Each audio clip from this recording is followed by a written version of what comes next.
ഞാൻ സുനിൽകുമാർ പട്ടുവക്കാരൻ. ഇന്നത്തെ നമ്മുടെ ടോപ്പിക്ക് ഇൻകം ടാക്സ് പാർട്ട് 12 ആണ്. നോക്കുക, ഇന്നത്തെ subject what is form 26AS. Smart finance manager എന്ന ചാനൽ ഇതുവരെ സബ്സ്ക്രൈബ് ചെയ്യാത്തവർ എത്രയും പെട്ടെന്ന് സബ്സ്ക്രൈബ് ചെയ്യുക. കാരണം ഇനി വരുന്ന GSTയുടെയും ഇൻകം ടാക്സിൻ്റെയും TDSൻ്റെയും TCSൻ്റെയും ഒക്കെ പ്രധാനപ്പെട്ട എല്ലാ വീഡിയോസിൻ്റെയും നോട്ടിഫിക്കേഷൻ നിങ്ങൾക്ക് മുടങ്ങാതെ ലഭിക്കുന്നതായിരിക്കും. നോക്കുക, ഇന്നത്തെ നമ്മുടെ subject what is form 26AS. നിങ്ങളെല്ലാവരും ഫോം 26AS എന്താണെന്ന് കേട്ടിരിക്കും അധികപക്ഷം. കാരണം ഇൻഡിവിജ്വലായിട്ട് ഫയൽ ചെയ്യുന്നവരും സ്ഥാപനങ്ങളുടെ കണക്കുമായിട്ട് ബന്ധപ്പെട്ടവർക്കൊക്കെ ഈ ഫോം 26AS എന്താണെന്ന് അറിയാം. ഇനി ഇൻഡിവിജ്വലായിട്ട് ഫയൽ ചെയ്യുന്നവരാണെങ്കിൽ അവരുടെ ഇതുവരെ ഉള്ള ഇൻഫർമേഷൻസ് 26ASൽ വന്നിരുന്നത് വളരെ ചുരുങ്ങിയ നിലയിലായിരുന്നു. അതായത് ഏറ്റവും കൺസൈസ് അല്ലെങ്കിൽ ഏറ്റവും ഏറ്റവും ചുരുങ്ങിയ ഇൻഫർമേഷൻസ് ആണ് ഫോം 26ASൽ ഇതുവരെ ഉണ്ടായിരുന്നത്. എന്നാൽ ഫോം 26AS ഇപ്പോഴും ഇൻകം ടാക്സ് ഡിപ്പാർട്ട്മെന്റ് അതിൻ്റെ നിലവാരം സ്റ്റാൻഡേർഡ് മെച്ചപ്പെടുത്തിയിരിക്കുകയാണ്. കാരണം ഇൻകം ടാക്സ് ഡിപ്പാർട്ട്മെന്റ് ലാസ്റ്റ് കുറേ വർഷങ്ങളായിട്ട് ബ്ലാക്ക് മണി നിരോധിക്കുന്നതിന് വേണ്ടി, അത് ബ്ലാക്ക് മണിയുടെ കടന്നുകയറ്റം സ്റ്റോപ്പ് ചെയ്യുന്നതിന് വേണ്ടിയിട്ട് ഒരുപാട് മെഷേഴ്സ് കൈക്കൊണ്ടിട്ടുണ്ടായിരുന്നു. അതിൽ ഒന്നാണ് ഈ ഫോം 26ASന്റെ ചേഞ്ചസും. കാരണം അതിനെ ആദ്യം ഉണ്ടായ അവസ്ഥയിൽ നിന്ന് ഒരുപാട് ചേഞ്ചസ് ഫോം 26ASന് വരുത്തുകയാണ്. കാരണം നിങ്ങൾ കണ്ടിട്ടുണ്ടാവും, ആദ്യത്തെ കാലഘട്ടങ്ങളിൽ TDS ഡിഡക്ഷൻ, TCS അതായത് ടാക്സ് കളക്ഷൻ അറ്റ് സോഴ്സ്, അല്ലെങ്കിൽ advance tax payment, tax refund തുടങ്ങിയ കുറച്ച് കാര്യങ്ങൾ മാത്രമാണ് ഇതുവരെ ഫോം 26ASൽ വന്നുകൊണ്ടിരുന്നത്. ഇനി തൊട്ടിട്ട് ഒരുപാട് ഡീറ്റെയിൽസ്, അതിന് ടാക്സ് പാസ്ബുക്ക് എന്ന പേര് കൂടിയുണ്ട്. നിങ്ങൾക്കറിയാം, നിങ്ങൾക്ക് ബാങ്ക് പാസ്ബുക്ക് നിങ്ങൾ കണ്ടിട്ടുണ്ടാവും. ബാങ്കുമായി ബന്ധപ്പെട്ടുള്ള നിങ്ങളുടെ എല്ലാ ട്രാൻസാക്ഷൻസും ഏതിലുണ്ടാവും? ഒരു പർട്ടിക്കുലർ പീരീഡിൽ നടന്ന എല്ലാ ട്രാൻസാക്ഷനും നിങ്ങളുടെ ബാങ്ക് പാസ്ബുക്കിൽ വരുന്ന പോലെ തന്നെ ഇനി മുതൽ ഫോം 26ASൽ നിങ്ങളുടെ എല്ലാ ട്രാൻസാക്ഷൻസ് നിങ്ങളുമായി ബന്ധപ്പെട്ട് നിങ്ങൾ ആധാർ കാർഡോ പാൻ കാർഡോ ഒക്കെ കൊടുത്തിട്ട് എവിടെയൊക്കെ എന്തൊക്കെയോ ട്രാൻസാക്ഷൻ ചെയ്തിട്ടുണ്ട്, ആ ഡീറ്റെയിൽസ് മുഴുവൻ ഏതിൽ വരും? ഫോം 26ASൽ വരും. അതായത് ഒരു പർട്ടിക്കുലർ പീരീഡിൽ അല്ലെങ്കിൽ ഒരു സാമ്പത്തിക വർഷത്തിൽ നിങ്ങളുമായി നടന്നിട്ടുള്ള എല്ലാ ഇൻഫർമേഷൻസും ഫോം 26ASൽ വരും. ഇത് ഇൻകം ടാക്സ് ഡിപ്പാർട്ട്മെന്റ് തന്നെ പറയുന്നത്, നിങ്ങൾ ഫയൽ ചെയ്യാൻ ഇൻകം ടാക്സ് റിട്ടേൺ ഫയൽ ചെയ്യാൻ പോകുമ്പോൾ നിങ്ങളുടെ ഹെൽപ്പ് ചെയ്യാൻ വേണ്ടിയിട്ടാണ്, നിങ്ങൾക്ക് എല്ലാം ഓർക്കാൻ വേണ്ടിയിട്ട്, നിങ്ങളുടെ ട്രാൻസാക്ഷൻ എല്ലാം റീകോൾ ചെയ്യാൻ വേണ്ടിയിട്ടാണ് ഫോം 26AS ഇത്രയും മോഡിഫൈ ചെയ്തിട്ടുള്ളത്. കാരണം ഇയർ എൻഡിൽ എത്തുമ്പോഴേക്കും നിങ്ങൾ പലപ്പോഴും പല ട്രാൻസാക്ഷനും നിങ്ങൾ ചെയ്തിരിക്കുന്നത് നിങ്ങൾ മറന്നു പോകും. അങ്ങനെയാണെങ്കിലും ആർക്കും മറക്കാൻ പറ്റില്ല, ഇൻകം ടാക്സ് ഡിപ്പാർട്ട്മെന്റ് മറക്കാൻ പറ്റില്ല. കാരണം അതിന് മുകളിലുള്ള ടാക്സ് അവർക്ക് ലഭിക്കേണ്ടതാണെങ്കിൽ ലഭിക്കേണ്ടതാണ്. അതുകൊണ്ട് ഇയർ എൻഡിൽ നിങ്ങൾക്ക് എന്ത് ചെയ്താൽ മതി? ഫോം 26AS പ്രിന്റ് എടുക്കുകയാണെങ്കിൽ അതിൻ്റെ അകത്ത് നിങ്ങളുമായി ബന്ധപ്പെട്ടിട്ടുള്ള എല്ലാ ട്രാൻസാക്ഷനും അതിൻ്റെ അകത്ത് ഉണ്ടാവും. അങ്ങനെയാണെങ്കിൽ നിങ്ങൾ ഇൻകം ടാക്സ് റിട്ടേൺ ഫയൽ ചെയ്യുമ്പോൾ ഈ ട്രാൻസാക്ഷൻ മുഴുവൻ നിങ്ങൾ പരിഗണിച്ചിട്ടില്ല എങ്കിൽ നിങ്ങൾ ഡിക്ലെയർ ചെയ്ത ഇൻകവും 26ASൽ വന്ന ഇൻകവും മിസ്മാച്ച് ആണെന്ന് പറഞ്ഞിട്ട് ഇൻകം ടാക്സ് ഡിപ്പാർട്ട്മെന്റിൽ നിന്ന് തീർച്ചയായും ലെറ്റർ വരും. നിങ്ങൾ അതിന് മുകളിൽ ടാക്സ് അടക്കേണ്ടതാണെങ്കിൽ നിങ്ങൾ അടക്കേണ്ടി വരും. അപ്പോൾ നിങ്ങളുടെ പക്കൽ നിന്ന് നിങ്ങൾ ചെയ്തിരിക്കുന്ന ട്രാൻസാക്ഷൻ മിസ്സാകാതെ, ഒന്നും നഷ്ടപ്പെട്ടു പോവാതെ അല്ലെങ്കിൽ മറന്നു പോവാതെ മുഴുവൻ ട്രാൻസാക്ഷനും IT ഫയൽ ചെയ്യുന്ന സമയത്ത് നിങ്ങളുടെ മുന്നിൽ എത്തിക്കുക. ഈ ടാക്സ് പാസ്ബുക്ക് പ്രിന്റ് എടുക്കുകയാണെങ്കിൽ അല്ലെങ്കിൽ അത് ഡൗൺലോഡ് ചെയ്യുകയാണെങ്കിൽ, ഇൻകം ടാക്സ് സൈറ്റിൽ നിന്ന് ഡൗൺലോഡ് ചെയ്യുകയാണെങ്കിൽ നിങ്ങൾക്ക് നിങ്ങളുമായി ബന്ധപ്പെട്ടുള്ള എല്ലാ ട്രാൻസാക്ഷനും അതിൻ്റെ അകത്ത് ലഭിക്കുന്നതായിരിക്കാം. അപ്പോൾ ഒരു കറക്റ്റ് ഇൻഫർമേഷൻ തന്നെ ഇൻകം ടാക്സ് ഫയൽ ചെയ്യുന്ന സമയത്ത് ഫയൽ ചെയ്യാൻ പറ്റും. ഇതാണ് 26ASുമായി ബന്ധപ്പെട്ടിട്ടുള്ളത്. ഇനി ഇതിനെ ചുരുക്കി പറയുകയാണെങ്കിൽ ആനുവൽ കൺസോളിഡേറ്റഡ് ടാക്സ് സ്റ്റേറ്റ്മെന്റ് എന്നാണെന്ന് പറയാം. Annual consolidated tax statement that can be accessed from your income tax website. നിങ്ങളുടെ ഇൻകം ടാക്സ് വെബ്സൈറ്റിൽ നിന്ന് നിങ്ങൾക്ക് പ്രിന്റ് എടുക്കാൻ പറ്റുന്ന ഒരു ആനുവൽ ടാക്സ് സ്റ്റേറ്റ്മെന്റ് ആണ്, കൺസോളിഡേറ്റഡ് സ്റ്റേറ്റ്മെന്റ് ആണ് ഫോം 26AS എന്ന് പറയുന്നത്. ഇനി തൊട്ടിട്ട് എവറി ടൈം ഞാൻ പറഞ്ഞല്ലോ, ഇതിനു മുമ്പേ ആനുവൽ ആയിട്ടുള്ള ചില ഡാറ്റാസ് മാത്രമാണ് ഫോം 26AS വന്നിരുന്നത്.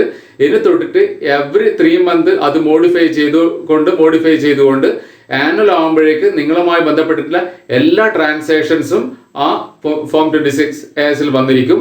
അപ്പോൾ ഇനി നമുക്ക് നോക്കുക എന്ത് ചേഞ്ചസ് ആണ് അതിൽ വരുത്തിയിരിക്കുന്നത് എന്ന് നോക്കുക. What is form 26AS? Annual consolidated tax statement that can be accessed from the income tax website. TDS, TCS, some additional information like tax refund, advance tax paid, extra.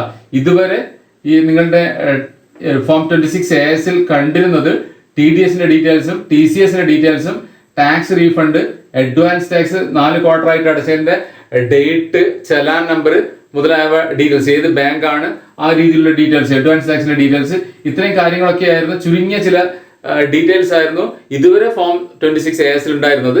ഇനി മുതൽ അങ്ങനെയല്ല. Notification 30/2020 income tax dated 28 May 2020, അതായത് notification number 30 പ്രകാരം വന്നിരിക്കുന്ന changes, അതിന്റെ ഒരു format പറയുന്നത് ഇങ്ങനെയാണ്.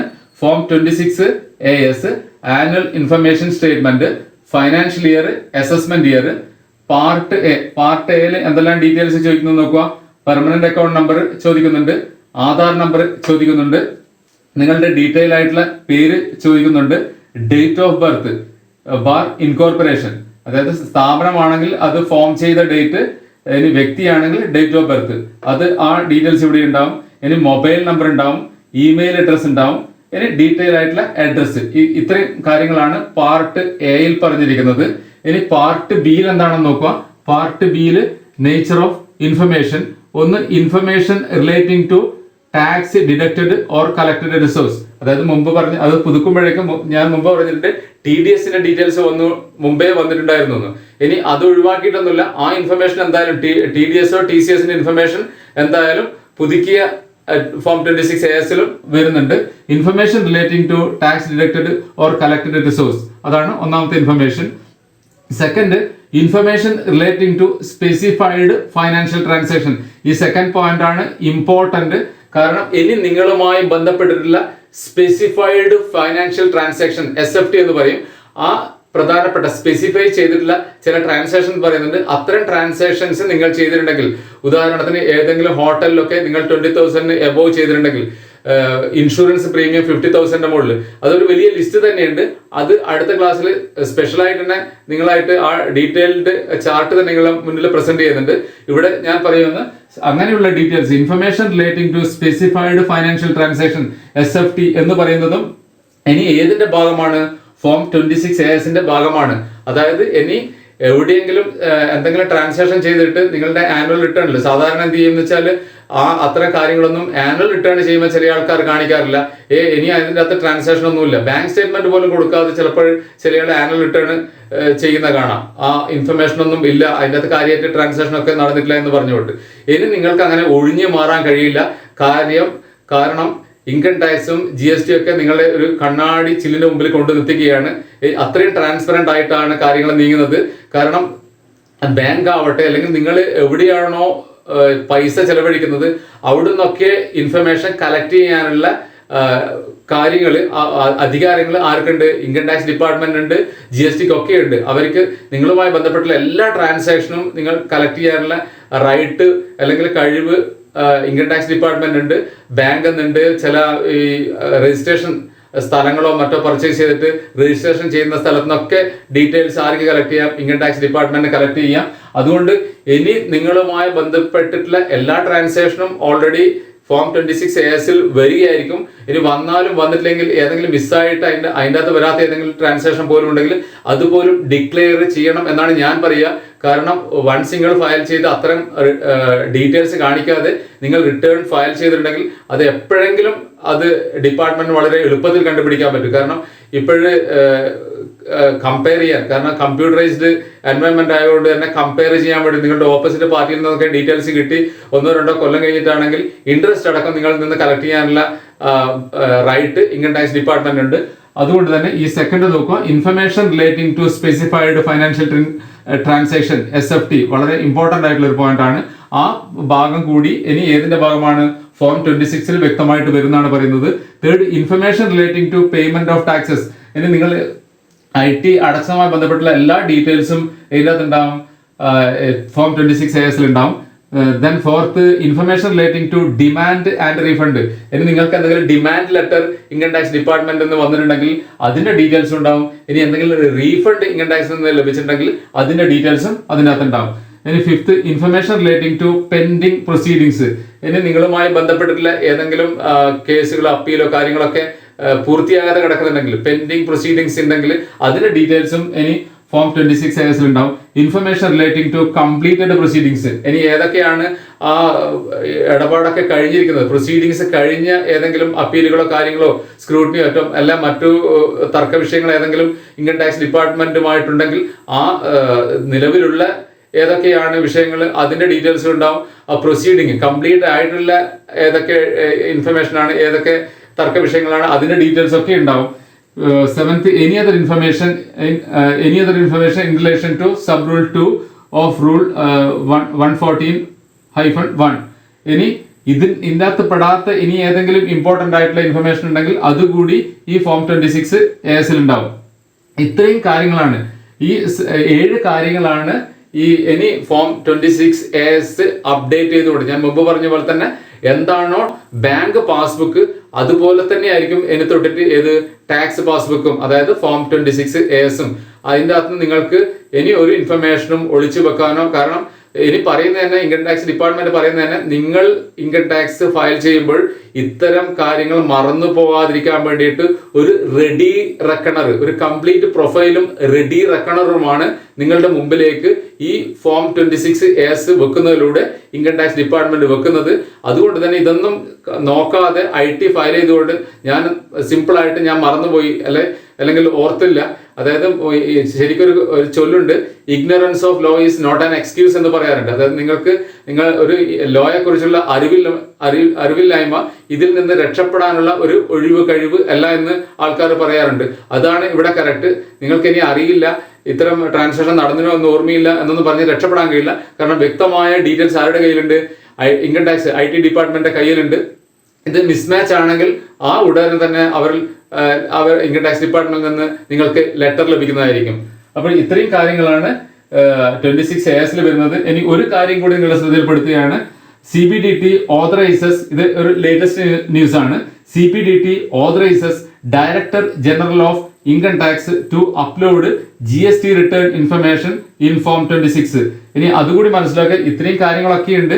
ഇനി നിങ്ങൾ ഒരു വ്യക്തിപരമായിട്ടൊരു ബിസിനസ്സോ പാർട്ട്ണർഷിപ്പ് ആയിട്ടൊരു ബിസിനസ്സോ എങ്ങനെയെങ്കിലും ഒരു ബിസിനസ് നടത്തുന്നുണ്ടെങ്കിൽ ആ ബിസിനസിന്റെ ഇൻഫർമേഷൻ കൂടി, അതായത് upload GST return information in form 26AS, നിങ്ങളുടെ സ്ഥാപനത്തിന്റെ ഫോം 26AS ആണ് എടുക്കുന്നുണ്ടെങ്കിൽ ഇനി അതിൽ GSTയുടെ ടേൺ ഓവറും മറ്റുള്ള ഡീറ്റെയിൽസ് കൂടി അതിൻ്റെ അകത്ത് വരുന്ന പറയുന്നത്. ഇവിടെ കറക്റ്റ് ഡയറക്ഷൻ കൊടുത്തിട്ടുണ്ട്. CBDT authorises director general of income tax to upload GST return information in form 26AS.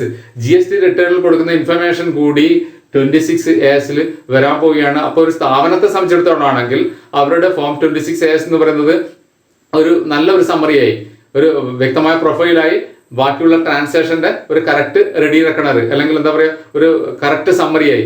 ഇനി അതിൻ്റെ അകത്ത് നിന്ന് നിങ്ങൾക്ക് ഒഴിഞ്ഞു പോകാൻ കഴിയില്ല. അതിൻ്റെ അകത്ത് കാരണം വെച്ചാൽ എന്ത് വന്നു, ടേൺ ഓവർ കറക്റ്റായിട്ട് വന്നു കഴിഞ്ഞു. അപ്പം ഇൻകം ടാക്സ് നിങ്ങൾ കാണിച്ച ടേൺ ഓവറിൽ ചേഞ്ച് ഉണ്ടെങ്കിൽ, നോർമലി ഇതിന്റെ ടേൺ ഓവർ എന്നുള്ള ഡെഫിനിഷൻ മാറ്റമുള്ളതുകൊണ്ട് രണ്ടിൻ്റെ അകത്ത് ചെറിയ ചേഞ്ചസ് വരാം. എന്നെങ്കിലും അത് അവർക്ക് മനസ്സിലാകുമായിരിക്കും. അല്ലാത്ത രീതിയിലുള്ള എന്തെങ്കിലും ചേഞ്ചസ് ഉണ്ടെങ്കിൽ, ഡിഫറൻസ് ഉണ്ടെങ്കിൽ അവർക്ക് അതുകൂടി കണ്ടുപിടിക്കാൻ പറ്റുമായിരിക്കും. അപ്പം ആ ഇൻകം ടാക്സിന്റെ സൈറ്റിൽ GSTയുടെ ടേൺ ഓവർ കൂടി വന്നു കഴിഞ്ഞു. ഞാൻ പറഞ്ഞു ഇപ്പോഴും GST ഡിപ്പാർട്ട്മെന്റും ഇൻകം ടാക്സ് ഡിപ്പാർട്ട്മെന്റും ഒക്കെ അവരുടെ ഡാറ്റാസ് അങ്ങോട്ടും ഇങ്ങോട്ടും കറക്റ്റായിട്ട് ഷെയർ ചെയ്യുന്നുണ്ട്. അപ്പം ഒന്നും നിങ്ങൾക്ക് ഒളിച്ചു വെക്കേണ്ട ഒരു തരത്തിലുള്ള കാര്യങ്ങൾ നീങ്ങുന്നതെന്ന് അർത്ഥം. ഇപ്പോഴും ഉറക്കം നടിക്കുന്നവരുണ്ടെങ്കിൽ മനസ്സിലാക്കുക, ഇത് ലാസ്റ്റ് നിങ്ങളെ കുഴിയിൽ കൊണ്ട് ചാടിക്കാൻ ചാൻസസ് ഉണ്ട്. കാരണം ഇനിയും എന്തെങ്കിലും ഒളിച്ചു വെക്കുക, കുറച്ച് ട്രാൻസാക്ഷൻ മാത്രം കൊടുക്കുക, സെയില് കുറച്ച് കാണിക്കുക, അല്ലെങ്കിൽ പർച്ചേസ് കുറച്ച് കാണിക്കുക എന്നുള്ള രീതിയിൽ നിങ്ങൾ നീങ്ങാതിരിക്കുക. കാരണം എനിക്ക് തോന്നുന്നത് കേരളത്തെ സംബന്ധിച്ചിടത്തോളം അധികം ആൾക്കാരും വളരെ ബോധേഡ് ആയിട്ടുള്ള ടാക്സ് പേയേഴ്സ് ആണ്. അത്തരം കാര്യങ്ങൾ ഞാൻ ഒരുപാട് ഔട്ട് ഓഫ് ദ സ്റ്റേറ്റിലൊക്കെ ഇങ്ങനെ കുറെ ടാക്സ് തട്ടിപ്പുമായി ബന്ധപ്പെട്ടുള്ള പല ന്യൂസുകളും നമ്മൾ വായിച്ചിട്ടുണ്ട്. കേരളത്തിൽ വളരെ കുറവാണ്. പക്ഷെ ഇനി ഇത്തരം കാര്യങ്ങൾ വന്നതോടുകൂടി ഇനി കുറച്ചും കൂടി അലേർട്ടായിട്ട് എല്ലാ കാര്യങ്ങളും വളരെ ട്രാൻസ്പെറന്റ് ആയിട്ട് ടാക്സ് പേയേഴ്സ് നീക്കുമെന്ന് വിശ്വസിക്കാം. ഇത്രയും കാര്യങ്ങളാണ് നിങ്ങളുമായിട്ട് ഷെയർ ചെയ്യാനുള്ളത്. ഇതിൻ്റെ അകത്ത് SFT സ്പെസിഫൈഡ് ഫിനാൻഷ്യൽ ട്രാൻസാക്ഷനുമായി ബന്ധപ്പെട്ടുള്ള ഒരു ഡീറ്റെയിൽഡ് ലിസ്റ്റ് അടുത്ത ക്ലാസ്സിൽ നിങ്ങളുമായിട്ട് ഷെയർ ചെയ്യുന്നതായിരിക്കും. ഇത്രയും കാര്യം പറഞ്ഞുകൊണ്ട് നിർത്തുന്നു. താങ്ക്സ്.